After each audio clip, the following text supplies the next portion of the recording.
Assalamualaikum warahmatullahi wabarakatuh. Sahabat pena Islam, pernikahan merupakan salah satu sunnah Nabi Muhammad SAW yang dianjurkan untuk senantiasa dikerjakan oleh setiap umatnya. Pasalnya, banyak sekali kelebihan bagi seseorang yang telah menikah. Hal itu pun telah banyak sekali penjelasan yang telah disampaikan oleh baginda Rasulullah SAW.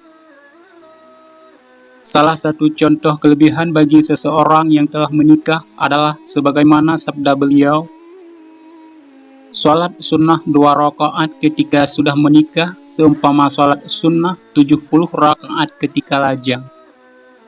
Imam Bukhari meriwayatkan melalui istri Nabi Muhammad SAW, Aisyah radhiyallahu anha, bahwa pada masa jahiliyah dikenal 4 jenis pernikahan. Lantas, bagaimana pernikahan pada masa jahiliyah? Simak ulasannya dengan menonton video ini hingga akhir. Sahabat pena Islam, pertama, pernikahan sebagaimana berlaku kini dimulai dengan pinangan kepada orang tua atau wali, membayar mahar dan menikah. Kedua, adalah seorang suami memerintahkan kepada istrinya apabila telah suci dari haid untuk menikah dengan seseorang, dan bila ia telah hamil maka ia kembali untuk digauli suaminya. Ini dilakukan guna mendapat keturunan yang baik.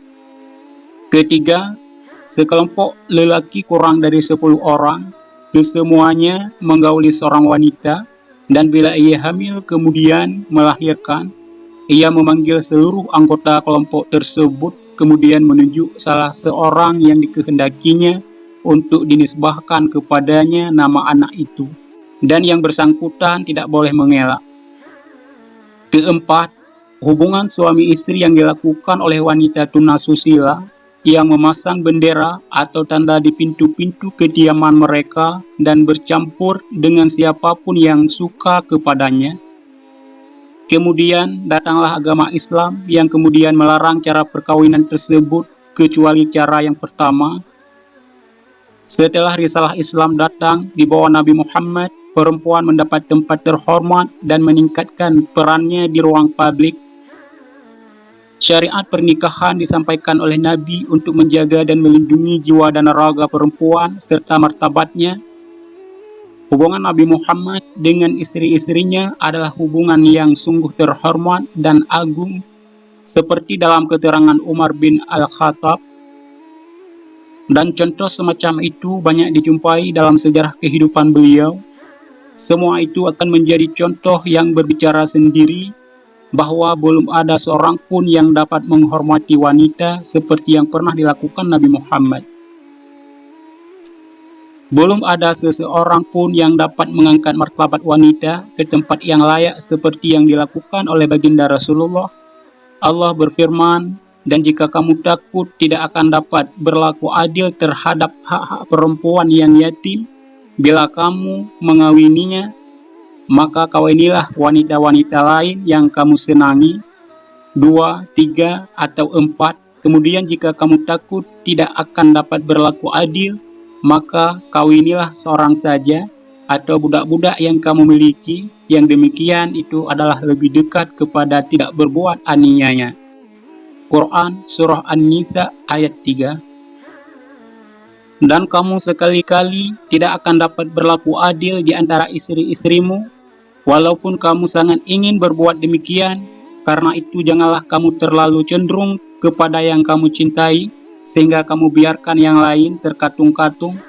Dan jika kamu mengadakan perbaikan dan memelihara diri dari kecurangan, maka sesungguhnya Allah Maha Pengampun lagi Maha Penyayang."